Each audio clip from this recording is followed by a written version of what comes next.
우리가 지난주 63절의 말씀을 보았지만 다시 한번 볼까 합니다. 요한이 태어났을 때 사람들은 그 이름을 사가랴라 하자 했을 때에 엘리사벳이 아니다 요한이라 하자. 사람들은 그런 적이 없다. 그래서 이제 말을 하지 못하는 사가랴에게 묻죠. 이름을 어떻게 정했으면 좋겠냐. 그랬더니 서판을 달라 하고 거기다 이름을 요한이라고 씁니다. 왜 사가랴가 그렇게 했습니까? 우리가 잘 알고 있다시피 사가랴가 말을 하지 못했던 이유는 그가 하나님의 말씀을 듣고 믿지 못했기 때문이죠. 1장 20절이라는 말씀을 함께 볼까요? 한번 봅니다. 1장 20절 다 같이 봅니다. 보라, 이 일이 되는 날까지 네가 말 못하는 자가 되어 능히 말을 못하리니 이는 네가 내 말을 믿지 아니함이거니와 내가 이르면 내 말이 이루어지리라 하더라. 아멘. 사가랴가 선사의 말을 듣고 그 말을 믿지 못하였을 때에 네가 믿음이 없으니까 네가 이제 말을 하지 못할 거다. 때가 되면 말을 하게 될 거다 라고 이야기합니다.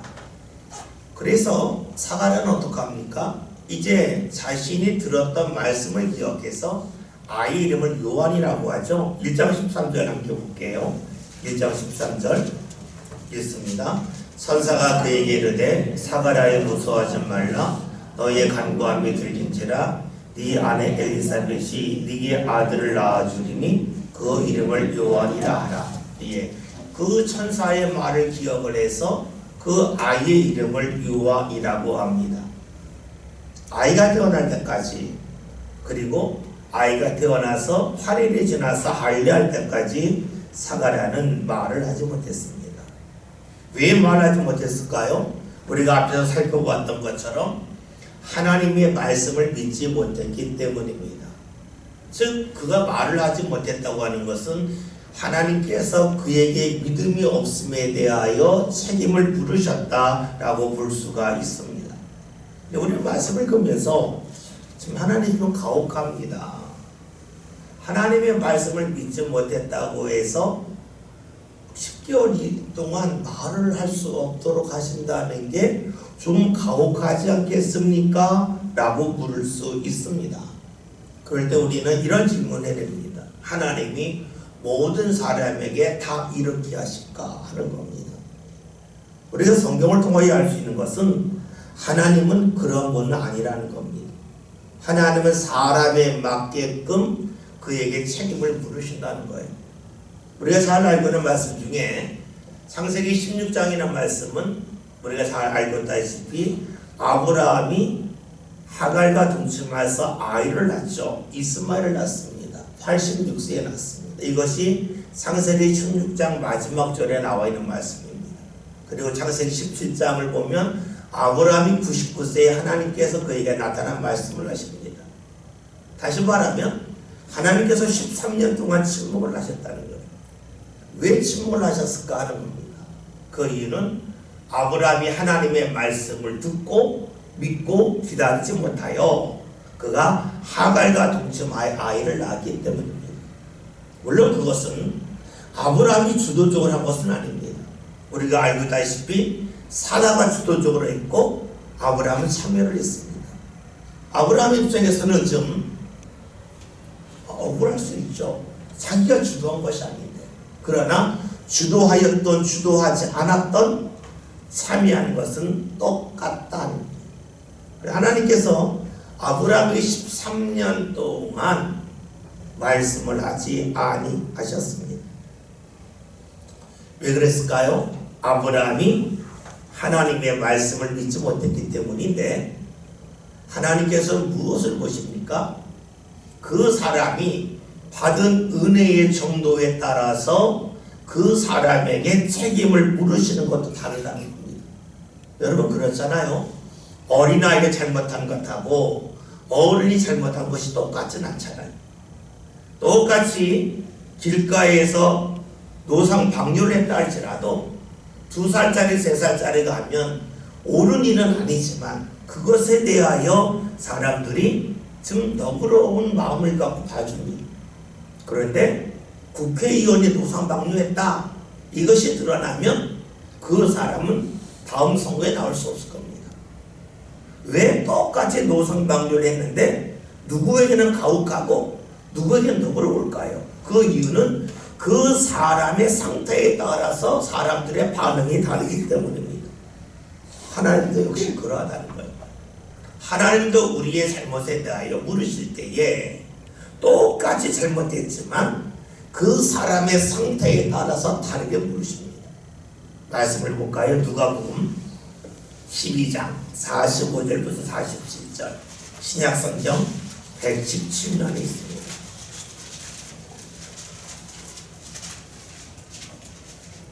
신약성경 누가복음 12장 45절부터 48절 말씀 한 절씩 교독합니다. 제가 45절 봅니다. 만일 그 종이 마음에 생각하기를 주인이 덜이 오리라 하여 남녀 종들을 때리며 먹고 마시고 취하게 되면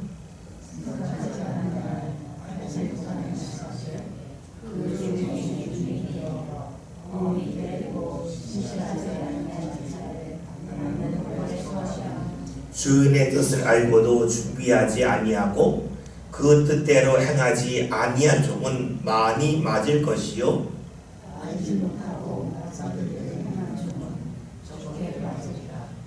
그를 많이 받은 자에게는 많이 요구할 것이요 많이 받은 자에게는 많이 받아야 할 것입니다. 아멘. 말씀을 보니까 똑같이 잘못했지만 주인의 뜻을 알았다 하는 사람에게는, 종에게는 더 많은 배를 때린다. 몰랐다 하면 적게 때린다는 거예요.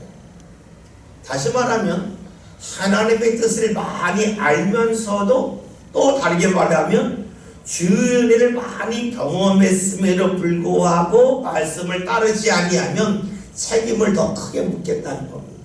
이것이 예수님이 주신 말씀이기도 하고 성경을 통하여 드러나는 모습이기도 합니다.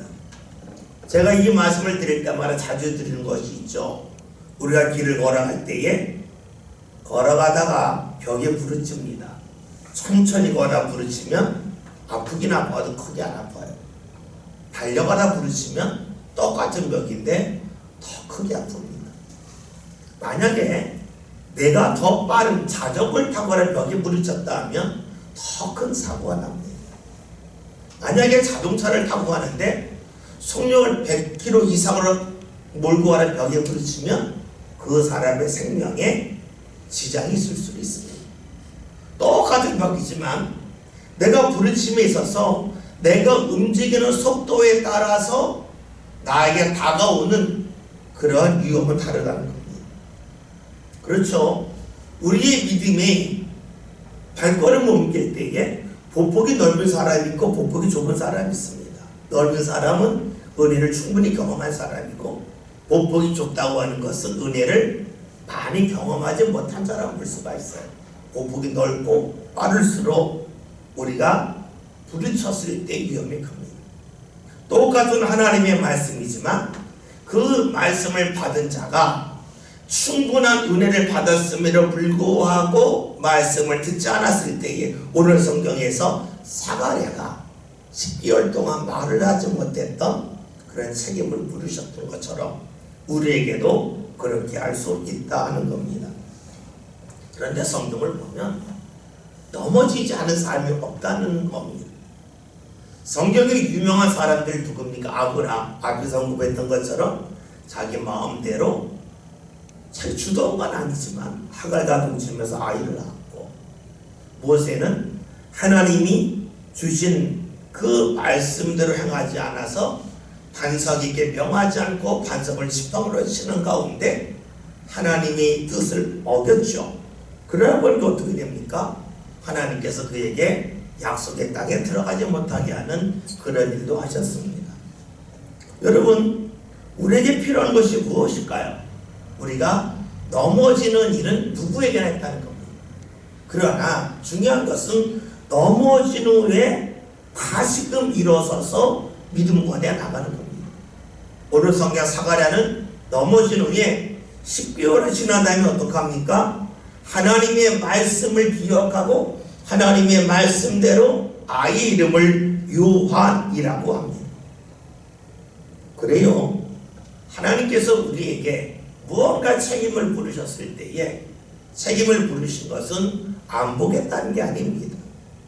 네가 철저하게 이제 내게 받은 은혜를 기억하며 소중히 여기며 살라고 하는 그런 표시라고 보는 게 좋겠죠. 오늘 말씀을 보면 사람들이 다 놀랐습니다. 왜 놀랐냐면 엘리사벳과 사갈의 답이 같았기 때문입니다. 그런데 그냥 쉬운 물음이 아니었잖아요. 이름을 뭐로 할까? 사갈하라 하자. 모든 사람이 가는 생각이었는데 사람의 생각과 다른 답 요한이라고 하였는데 같았습니다. 이것은 무엇을 말할까요? 부부 사이에 신앙의 일치가 있었음을 알 수가 있습니다. 성경을 보면 천사가 엘리사벳에게 나타나서 사갈에게 나타나서 아들의 이름을 요한이라고 하라고 합니다. 그러나 엘리사벳에게는 이야기를 하지 않았습니다. 그렇다면 엘리사벳이 아이의 이름을 요한이라고 하는 것은 성령께서 그에게 감동을 주실 수도 있지만 사가랴가 그의 아내에게 미리 말했겠죠. 물론 입을 열지 못하겠지만 써서라도 아이가 태어나면 꼭 요한이라고 하자라고 했을 겁니다. 그리고 그런 사가랴의 말을 글로 쓴 것이라 할지라도 엘리사벳이 인정했다는 겁니다. 우리 성경을 보면은요, 부부 사이에 믿음이 일치하지 않는 이들이 나오기도 합니다. 그 대표적인 사람이 누구냐면 이삭과 리브가입니다. 한번 말씀을 볼까요? 창세기 25장 20절부터 26절, 구약성경 35면입니다.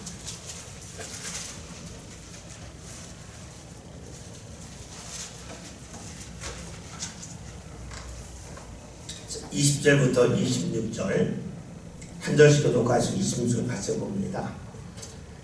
이삭은 40세의 리브가를 맞이하여 아내를 삼았으니 리브가는 바단 아람의 아람 족속 중 부두엘의 딸이요 아람 족속 중 나반의 누이였더라.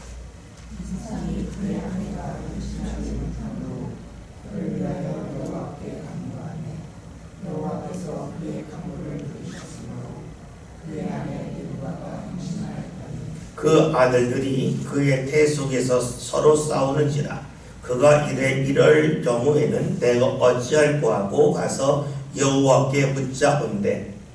여호와께서 그에게 이르시되 두 문이 내게 있구나. 두 문이 내 중에서 나옵니다. 이 족속이 저 족속보다 강하고 한 자가 어린 자를 섬기리라 하셨다. 그 해산 기한이 잔즉 태의 쌍둥이가 있었는데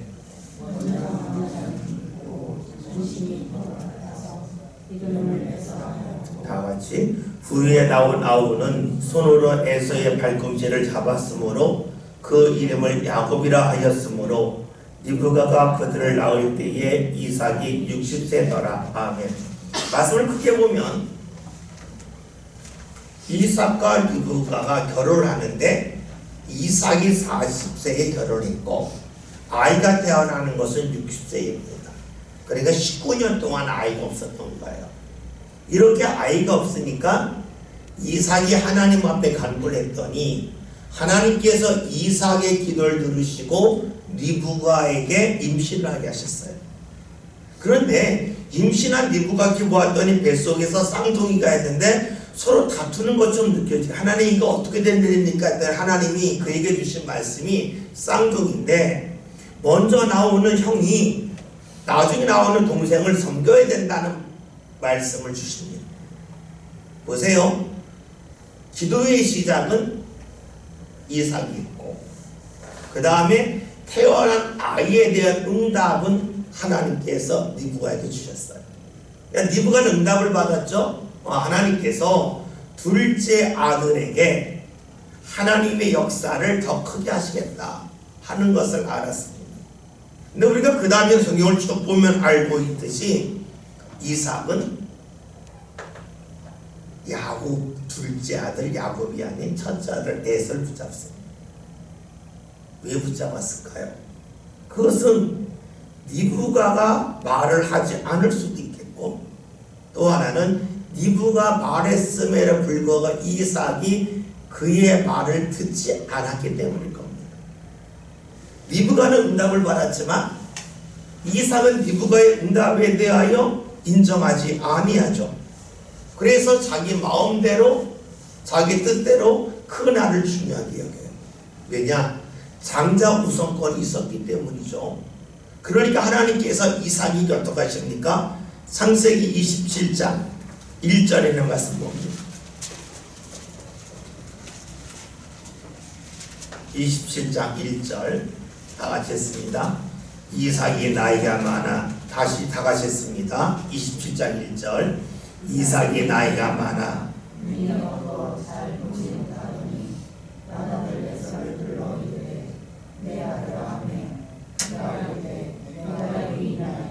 아멘. 어떻게 합니까? 이삭이 나이가 많아 앞을 잘 보지 못합니다.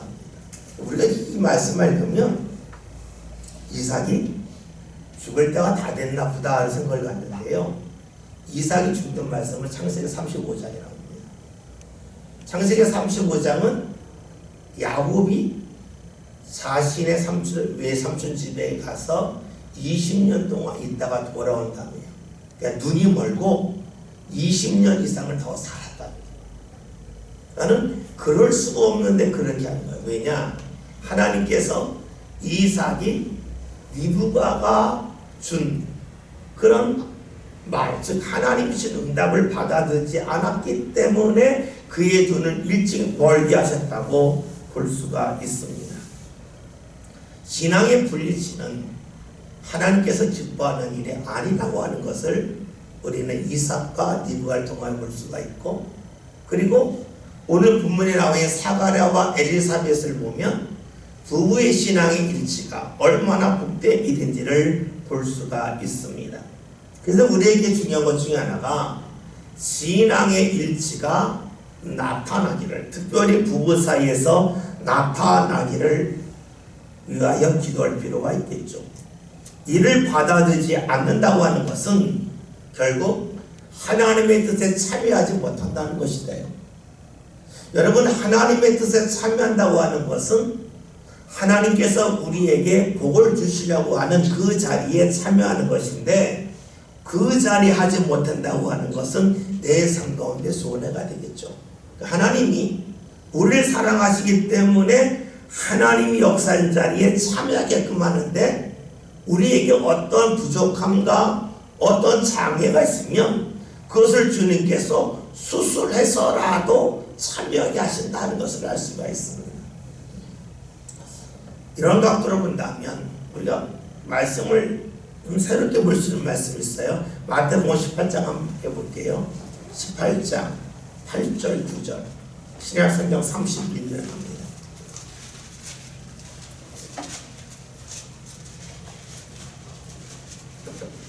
마태복음 18장 8절 9절 제가 8절 봅니다. 만일 네 손이나 네 발이 너를 범죄하게 하거든 찍어내버리라. 장애인이나 다리 저는 자로 영생에 들어가는 것이 두 손과 두 발을 가지고 영원한 물에 던져지는 것보다 나으니라. 만일 내 눈이 너를 범죄하게 하거든 베어내버리라. 하늘로 영생에 들어가는 것이 두 눈을 가지고 지옥에 던져지는 것보다 나으니라. 이 말씀은 몇 가지로 해석할 수가 있어. 먼저 해석할 수 있는 것은 우리가 하나님의 뜻에 참여하지 않을 때에 하나님께서 때로는 이삭의 눈을 어둡게 하셨던 것처럼 우리의 육신에 어떤 어려움을 주심을 통해서라도 하나님 일에 참여하게 함을 통하여 하나님이 주시는 은혜를 받는다는 거예요. 그래서 천국에 가봤더니 우리의 육신을 볼 때는 눈이 어두운 자로 있을 수 있고 다리를 저는 자가 있을 수도 있다 하는 것을 해석할 수도 있고, 또 하나는 우리의 삶 가운데 눈이 없다 할지라도 다리가 없다 할지라도 그 사람이 다리가 있고 눈이 있는 사람보다 더 하나님의 은혜 가운데 기쁨으로 살 수도 있다는 거예요.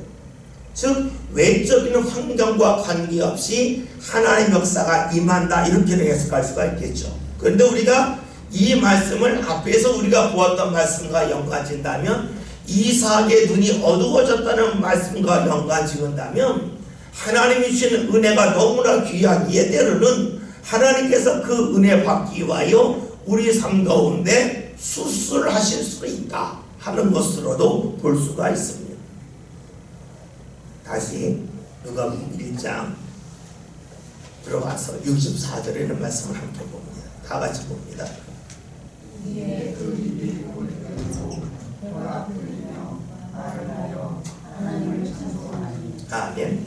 사가랴가 불순종하는 가운데 그의 입이 닫혔습니다. 그런데 뒤늦게, 즉 10개월이 지났죠. 그리고 하나님이 천사 통해 주신 말씀대로 태어난 아이의 이름을 요한이라 했습니다. 순종했습니다. 그랬더니 그의 입이 열리고 혀가 풀렸다라고 하는 말씀입니다. 막혔던 것이 언제 풀렸는가? 말씀을 순종해야 될 때 순종했더니 그렇게 되었다 하는 겁니다. 어쩌면 사가랴는 이 날을 크게 기다렸을 겁니다. 이 날을 소망했을 겁니다. 내가 하나님의 말씀에 불순종하여서 내 혀가 굳어졌는데 이제 다시금 순종할 기회, 아이가 태어나면 이름을 요한이라 하여 순종하는 가운데 내 혀가 풀리면 좋겠다 하는 마음을 갖고 그 날을 기다렸을 겁니다. 그러하였기에 아이가 태어났을 때 이름을 무엇이라 할까 할 때에 사람들 습관대로 너의 아들이니까 너의 이름대로 사가랴라 하자라고 했어요. 아니다. 그 이름이 아니다. 요한이라고 하자고 합니다. 여러분, 여기서 알 수 있는 것이 있습니다. 그날을 기다리면서 사가랴는 자신이 어떻게 반응할지를 준비했다는 겁니다. 만약에 그날을 준비하지 않았다면 아마 습관적으로 사람들이 이름 짓는 대로 자기 이름을 따라 섰을지도 몰라요. 그러면 회복할 기회를 놓쳤을 겁니다. 우리는 여기서 알 수 있는 것이 있습니다. 신앙의 사람에게 필요한 것이 무엇일까 하는 겁니다. 어떤 일이 일어나기 전에 마음과 생각에 준비를 하여 이를 바르게 하는 겁니다.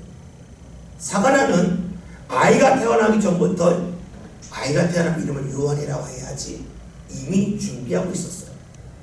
준비하였기 때문에 그에게 기회가 왔을 때의 기회를 붙잡았습니다. 혀가 풀리듯이 우리 삶 가운데 주의 은혜가 묶였다가 풀릴 때가 있습니다. 누구에게 풀리겠습니까? 시간만 지나서 풀리는 것이 아니라 내가 이때 이렇게 해야지 준비한 사람에게 풀려지게 되어져 있습니다. 그렇죠? 하나님의 역사는 준비한 사람에게만 합니다. 왜냐? 주님의 역사는 우리 삶 가운데 어떻게 임하는가? 도적같이 임하기 때문입니다. 주의 은혜는 예고된 날에 오는 것이 아니라 내가 생각하지도 못했던 날에 다가옵니다. 그래서 우리가 늘상 하나님에 대한 생각과 준비를 하는 것이 필요합니다. 우리가 마시는 저희가 코카콜라가 있죠. 이 코카콜라 병이 되게 특이하잖아요.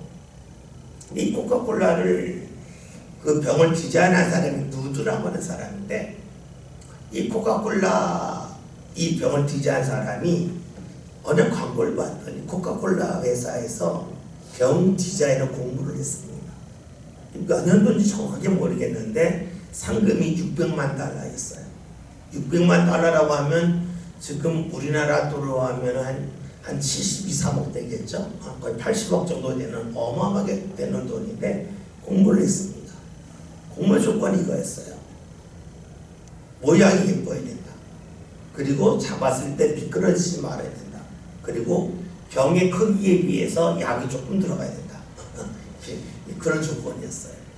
근데 이 직장생활한 누드라고 하는 청년이 내가 이건 디자인을 공부해야 되겠다 하면서 6개월 동안 디자인에 매달렸어요.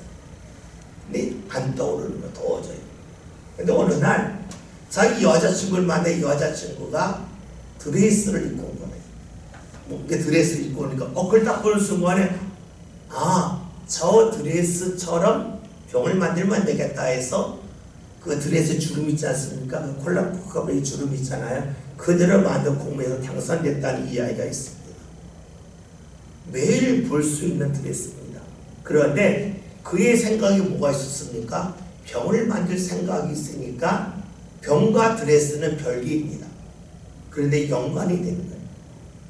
여러분 그렇잖아요.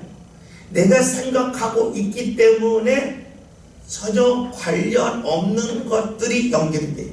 우리가 흔히 말하는 사과가 떨어진 걸 보면서 뉴턴이 만유 인력의 법칙을 발견했다 하는데, 여러분 매일같이 뉴턴이 왜 지구하고 달의 거리는 일정할까? 이런 생각을 했던 거예요. 왜 계속 돌기만 할까? 그런 생각을 하고 있다가 사과 떨어지면 그렇지, 당기는 힘이 있구나. 서로 당기는 힘이 있는데 여기로 당기는 힘이 있으니까 오지 않고 도는구나 해서 그가 이제 나름대로 공식도 만들어서 만유인력의 법칙을 만들었죠. 무엇을 말하냐면 계속 생각하고 있으면 엉뚱한 것처럼 보여도 연결이 되더라는. 병 만드는 것과 여자의 드레스는 상관이 없어요. 그런데 병에 대해 생각을 계속해서 머릿속에 떠나지 않으니까 무엇을 보든지 병과 연관시키게 되었고, 그러다 보았더니 여자의 드레스를 보면서 저것처럼 병을 만들면 되겠다는 생각이 떠올랐어요. 마찬가지 아니겠어요? 내가 하나님이 주시는 은혜를 받아야지, 하나님을 붙잡고 계신데 하는 생각이 내 생각과 마음을 지배할 때에 하나님의 은혜와는 상관없는 것처럼 보이는 일이 주의 은혜와 연관될 수 있지 않겠습니까? 여자의 드레스와 병이 상관없잖아요. 그래 연결이 돼요.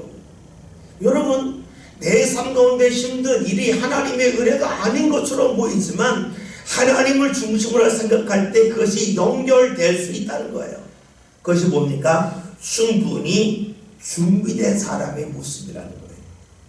그래서 우리가 하나님에 대한 생각을 내가 갖고 있을 때에 드레스와 병이 상관없지만 연결되는 것처럼 다른 삶을 볼 때 전혀 상관없는 일이 하나님의 역사와 연결될 수 있도록 우리의 마음을 움직이시는 주의 인도함을 받을 수 있다는 겁니다.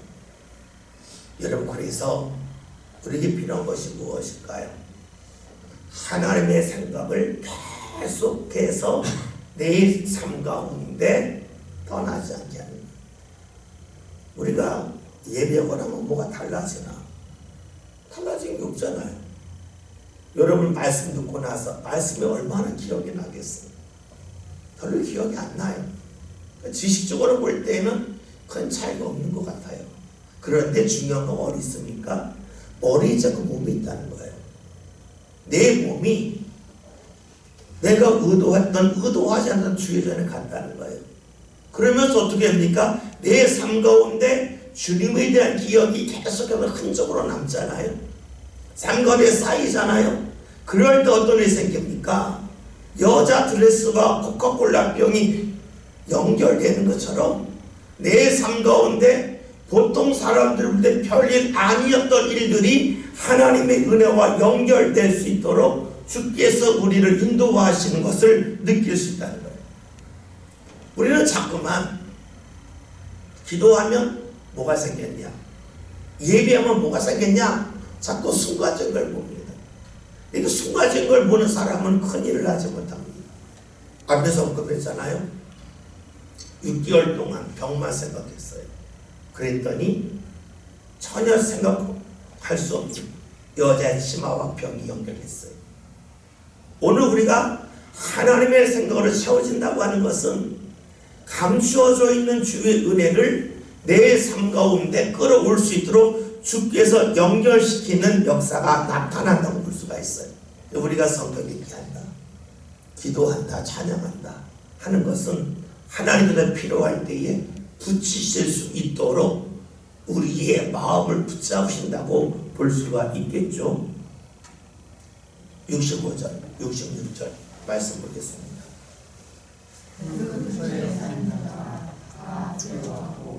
이 모든 말이 온 세상에 들어오거든요. 듣는 사람이 다 이거를 마음에 두며 진리하여 정서 기대가 하니 이는 주의 손이 그와 함께 하시니라. 아멘. 말씀을 보면 사람들이 두려웠다는 겁니다. 두려웠다고 하는 건 겁냈다고 하는 것이 깜짝 놀랐다고 하는 표현입니다. 무척이나 놀라게 되었다. 왜냐? 하나님의 역사가 있을 거라고 하는 믿음이 있었지만 그것을 직접 목격하지 못했는데 어느 날 목격하였기 때문에 사람들이 깜짝 놀랍니다. 여러분, 우리가 주의전에 나오면서 하나님이가 인도하시면 좋겠다는 기대가 있지만 정말로 나를 붙잡고 인도하시는 느낄 때에 사람들이 놀라지 않겠습니까? 그처럼 놀랐다 하는 것이 되겠죠. 그리고 사람들은 사가랴에게 일어난 일을 마음에 둡니다. 왜 마음에 둡니까? 그 이유는 사가랴가 하나님을 찬양했기 때문입니다. 우리가 64절에 있는 말씀을 보면 사가랴가 말을 하게 제일 먼저 한 말이 하나님을 찬양하는 것이었습니다. 생각해 보십시오. 만약에 사가랴가 입이 열렸을 때에 제일 먼저 하나님을 찬양하지 않았다면, 그리고 내가 지금 열심히 노력했는데 드디어 입이 풀렸다, 혀가 풀렸다라고 말했다면 사람들이 하나님을 찬양하지 않았을 겁니다. 사가랴가 입이 풀리고 혀가 풀리고 나서 하나님을 찬양을 합니다. 하나님의 은혜를 경험하고 나서 하나님을 인정을 합니다. 여러분, 이것이 정말로 중요합니다. 왜냐? 농사로 생각한다면 우리가 많은 것을 수확했습니다. 수확하는 건 기쁨입니다. 그러나 수확한 후에 다시금 씨앗을 뿌리지 않으면 수확한 것은 그것이 마지막입니다. 수확한 후에 다시 뿌려야 그 다음 해에 추수할 수 있습니다. 신앙은 내가 지금 은혜를 받았다, 기쁘다 하는 데서 멈추는 것이 아니라 그 기쁨 후에 다시금 씨앗을 뿌리는 겁니다. 그것이 무엇입니까? 사가랴는 하나님을 찬양하는 것이었습니다. 우리가 하나님을 찬양한다고 하는 것은 다른 말로 하면 하나님을 높인다는 것이고, 하나님을 높인다는 것은 하나님이 기뻐하시는 일이고, 그런 일이 바로 우리 삶 가운데 신앙의 씨앗을 뿌리는 거라고 볼 수 있습니다. 그런데 우리가 자주 예배 시간에 반복적으로 듣는 말씀이 하나가 시편 126편이죠.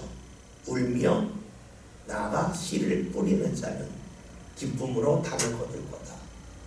즉, 내 마음에 들지 않는 일이 있지만 그것이 울음이 되겠죠.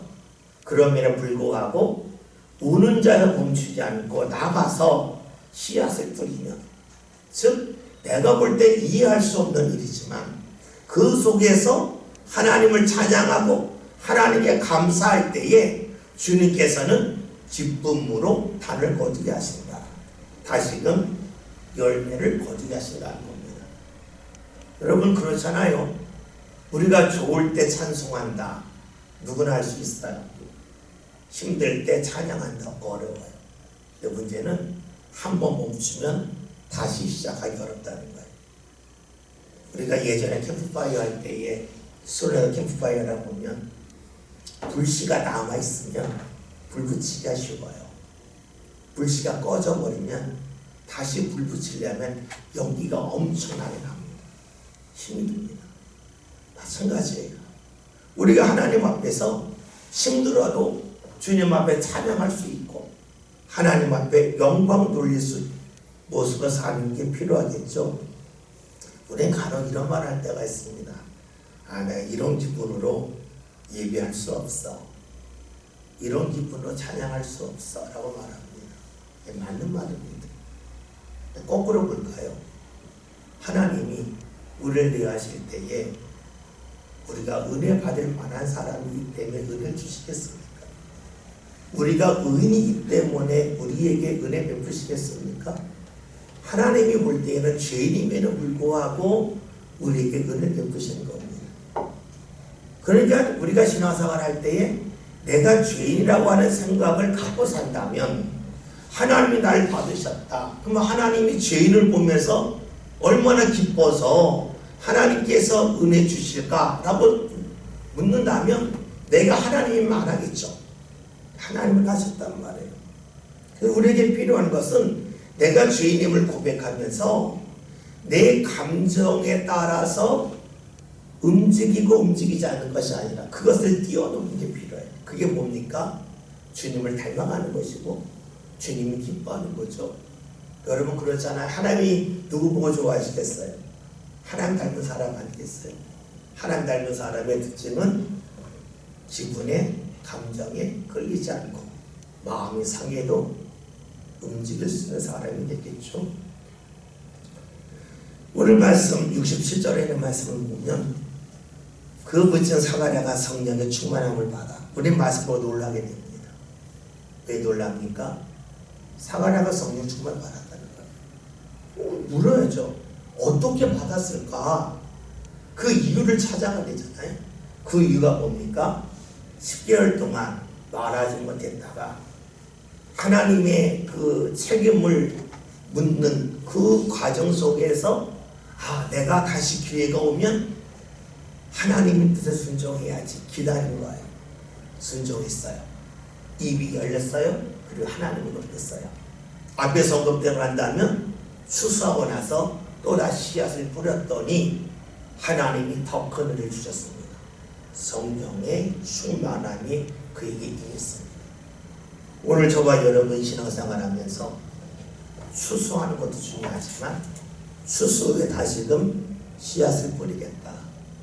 그리고 하나님께서 나를 보실 때에 내가 죄인임에도 불구하고 나를 멀리하지 아니하셨듯이 내 감정으로 볼 때에 나의 상태를 볼 때에 하나님을 가까이 하기 어렵다 할지라도 내가 주님 앞에 나와야지. 그런 신앙의 사람들 꼭 되었으면 좋겠습니다. 그러야 저와 여러분의 삶이 한 번 결심했고 멈추는 삶이 아니라 계속적으로 신앙의 결심 맺는 삶, 그리고 오늘 말씀대로 하면 성령의 충만함이 사가랴에 임하였듯이 오늘 저와 여러분의 삶 가운데로 주의 은혜가 충만하기만 한 삶을 함께 살아가시기 바라겠습니다. 기도합니다. 살아계신 하나님, 오늘 저희들이 하나님